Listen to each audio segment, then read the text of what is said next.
YCP సభ్యులు అసెంబ్లీకి రావటం లేదు. సభకి రాకుండానే జీతాలు తీసుకుంటున్నారు. అంతేకాదు కొందరైతే సభకిలా వచ్చి ఎవరు అక్కడ ఉండకుండానే సంతకాలు చేసి వెళ్ళిపోతున్నారు.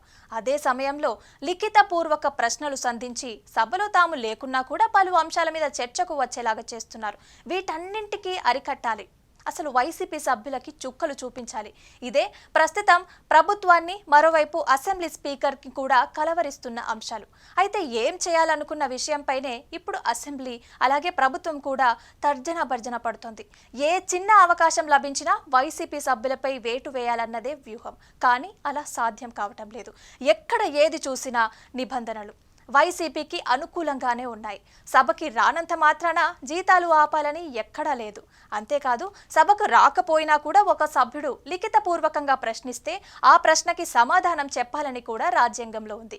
అందుకే తొలినాళ్లలో స్పీకర్ అయ్యన్న పాత్రుడు సభకి రాకుండా లిఖితపూర్వక ప్రశ్నలు అడిగే వారిని ఎంటర్టైన్ చేయబోమని చెప్పారు. కానీ ఆయనకి అధికారులు నిబంధనలు చూపించేసరికి మౌనంగా ఉండిపోయారు. ఇక సభకు రాకుండానే తాడేపల్లిలో కూర్చుని ప్రెస్ మీట్లు పెట్టే జగన్ పై అనర్హత వేటు వేయాలని కూడా ఉంది. కానీ అది కూడా సాధ్యం కావటం లేదు.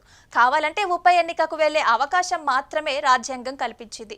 ఇది ఎలానూ చేయలేరు కాబట్టి దీనివల్ల ప్రయోజనం కూడా ఏమీ లేదు. ఇక సభకి రాకుండా సంతకాలు చేసి వెళ్లిపోతున్నారన్న మరో కీలక అంశం అయితే ఈ విషయం కూడా నిబంధనల చట్టంలో ఎక్కడా లేదు. సభ్యులు సంతకం చేశారంటే నిజంగానే వారు ఇలా చేసినా కూడా ప్రశ్నించేందుకు స్పీకర్కి అథారిటీ లేదన్నదే నిబంధనలు చెప్తున్నాయి. అంతేకాదు సభకి వచ్చినట్లుగానే లెక్కించాలి. పోనీ అసలు రిజిస్టర్లో అందుబాటులో ఉంచకుండా చేయాలన్నది కూడా అసలు అది సాధ్యం కావటం లేదు. ఇలా నిబంధనల చట్టం వైసీపీకి అనుకూలంగానే ఉందన్నది అసెంబ్లీ వర్గాలే చెప్తున్నాయి. దీంతో దీనిని రాజకీయంగానే ఎదుర్కొనేందుకు ప్రభుత్వం రెడీ అవుతోంది.